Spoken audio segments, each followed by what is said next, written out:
নমস্কার, রাধেকৃষ্ণ রাধেকৃষ্ণ রাধেকৃষ্ণ। আজকে আমি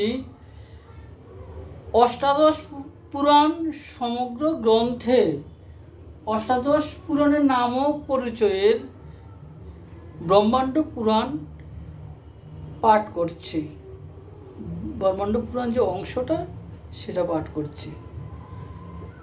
ব্রহ্মাণ্ড পুরাণ, এই পুরাণ 3 ভাগে বিভক্ত। পূর্ব ভাগে কর্ম নিরূপণ, ব্রহ্মার জন্ম, লোক সৃষ্টি, কল্প ও মনন্তর বিবরণ, ব্রহ্মার মানব সৃষ্টি, রুদ্রের উৎপত্তি, মহাদেবের বিভূতি, ঋষি সৃষ্টি, সপ্তলোক ও অধোলোক বিবরণ, ঊর্ধ্বলোক বর্ণন, যুগ তত্ত্ব, যুগ লক্ষণ, প্রজা লক্ষণ, যজ্ঞ, পৃথিবী দহন বর্ণিত আছে। মধ্যভাগে সপ্তর্ষি ও দেবাদির উৎপত্তি, ঋষি বংশ নিরূপণ, শ্রাদ্ধ বিধান,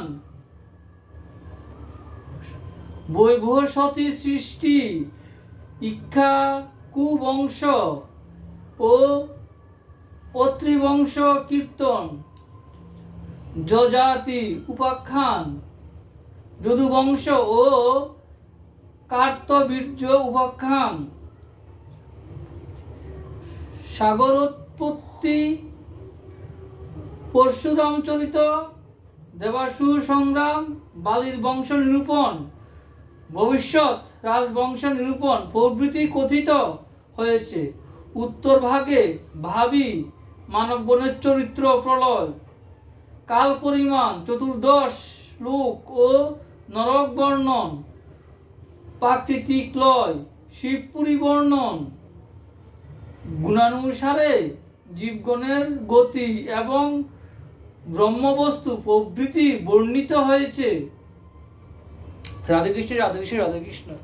আমার এই অষ্টাদশ পুরাণ সমগ্র গ্রন্থ ভালো লাগলে আপনার লাইক, কমেন্ট, শেয়ার এবং সাবস্ক্রাইব করবেন। শ্রী শ্রী অষ্টাদশ পুরাণ সমগ্র গ্রন্থ কি জয়, শ্রী শ্রী অষ্টাদশ পুরাণ সমগ্র গ্রন্থ কি জয়, শ্রী শ্রী অষ্টাদশ পুরাণ সমগ্র গ্রন্থ কি জয়, শ্রী শ্রী রাধেকৃষ্ণ গোপাল শ্রীমদ ভগবদ্গীতা কি জয়। রাধেকৃষ্ণ রাধেকৃষ্ণ রাধেকৃষ্ণ। আমি ত্রিপুরা থেকে বলছি।